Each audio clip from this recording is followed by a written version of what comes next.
UFO whistleblower David Grusch is calling out lawmakers over Congress's decision to strip key parts of the UAP Disclosure Act from the annual defense spending bill. You know, what we're witnessing right now is, quite frankly, the greatest legislative failure in American history. You know, you had a very strong amendment for government transparency on this issue, whether you believe my allegations or not. You know, this is a government transparency issue at large. And, you know, the legislation was modeled off of, you know, previous government transparency issues. I mean, so we had a mixed bag of success, right? If we believe the conference report that was submitted last week, Section 1687, which effectively fences off money to illegal special access programs, something that Marco Rubio, Mark Warner, and his staff on the Senate Select Committee for Intelligence championed. That did make it through conference, and I do congratulate the senators that pushed hard to make sure that that was not removed during conference to help further this effort. It leaves the door open for anything that is, quote, national security we get to keep secret. 100%. Later in the interview, Grusch had a message for his skeptics, including a bombshell about what he himself might know personally. People who saw your big interview that aired here on News Nation and who watched your congressional testimony, you know, people who might not buy everything you're saying, who are skeptics, have said over and over again, he has no firsthand knowledge. He is just telling what someone else told him or telling what he read. How do you respond to people who say, because you don't have any firsthand knowledge, maybe we shouldn't believe you? Well, I couldn't be very upfront about my firsthand knowledge until recently. I got some other security approvals through the pre-publication and security review process. And I did have some firsthand knowledge of some specific parts of the program. I'm currently drafting an op-ed that I'm going to release in a few weeks, and I will be discussing what I actually do know firsthand. I just could not overtly discuss that at the time, including at the hearing, because the Pentagon and the IC were sitting on some of my pre-publication and review paperwork at the time, so I could not acknowledge that. When you say you have firsthand knowledge, you actually saw something yourself?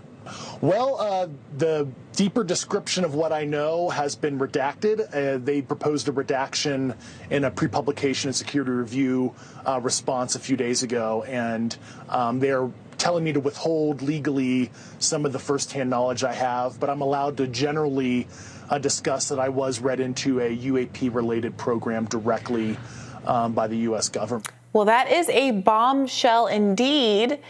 Potentially. Just tell us. Yeah, Just tell us. Here's the thing. Do it. No, I mean, I can't, you know, he's worried he's going to get charged, but. Sure.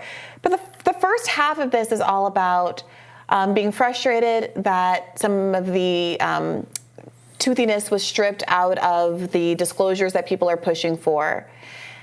Fine. But what the second part is, well, I actually personally know, and I have restrictions on me that have precluded me from telling you everything that I know firsthand of these programs. It is interesting that that hasn't been more of an emphasis up to date. As you've been advocating for disclosures more broadly because somebody in the government knows information, but not to be like, well, just free me and let me speak my truth, to not have revealed that he's under those kind of restrictions and that he does in fact have personal knowledge. And to this point, I do think it's going to strike some of his skeptics as generating more skepticism. You know, if someone with some knowledge of some things wanted to just, you know, mail them to some reporter's apartments with full guarantee that certain reporters would go to jail if it came to it rather than reveal who gave them that information. I'm just saying. Yeah, no, I mean, at some point, this is how it needs to be handled. Yeah, like we have whistleblower. I mean, I don't want to ever minimize the danger. When the G-men try to storm this studio, we'll barricade the doors. Well, there are people who deal in secret information and who have the experience in protecting whistleblowers in their privacy. It is very difficult. Even experts sometimes mess up in that respect. So again, I don't want to try to minimize the implications here.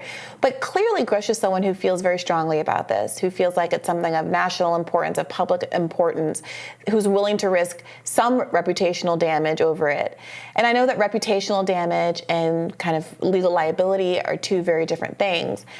But there does seem to be this interesting sort of gap, especially when there are people to whom you could leak information and be protected from some of the worst of the legal consequences. And that's, frankly, that's the only way we're going to make any progress on this, because if it's up to, we'll structure a bill that forces the government to disclose, they're still never going to do it. I'm reading about the UAP Disclosure Act. Yeah. It requires the government to release records about UAPs within 25 years of their creation, unless these records are found to be enough of a risk to national security that they require further classification. Every single record will be found as such. We have so much experience with this. We have recent experience with this. Congress passed in a bipartisan fashion, and President Biden signed an order to release what the government knows about the origins of COVID-19. This is a very important question to me. It's been reported by both independent journalists like Michael Schellenberger and by the Wall Street Journal that that the first people to get sick with COVID were the scientists at that lab. Does the government have information? Is that why the Energy Department has made that its judgment that it's more likely that it came from a lab leak? What caused them to reach that conclusion? What caused the other people, the other agencies, to reach different conclusions? I would like to know. I would like to see the raw intelligence, not just a summary of what the government thinks. All they released was a new document. They made a new document to summarize what they think they know, but not the actual intelligence, which is what we wanted declassified, because at this point we all should have the right to know. I want to know exactly why some aspects of the government think one way and other aspects think other. What did they look at? Who have they talked to? There's no reason for us not to know that at this point. It's important. It matters. They're never going to do it. Yeah, and that's disheartening. The JFK files are another example where they were supposed to be released in their entirety in 2017 during the Trump administration, and that still hasn't happened under Trump or under Biden. And again, if I recall correctly, there was one of those kind of national security type holes that you can drive a truck through. And obviously the national security interest of an assassination that happened half a century ago are difficult to argue, but certainly someone somewhere is slow rolling the release of those papers for whatever reason stated or implied. So here we are. And I don't know that it helps. I understand why Grusch in that moment in that interview would want to substantiate his bona fides and push back against people who say that he's crying wolf. But I don't know that if you think about it for a second, that really helps his case, his credibility case, if he has meaningful firsthand knowledge and hasn't found a way to get it out to the public. Yeah. Maybe that's unfair. I don't know. You let us know what you think about it. We're just saying, we're available.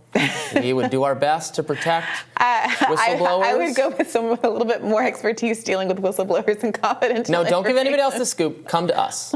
We can deal with it. All right, stick around. We're rising right after this.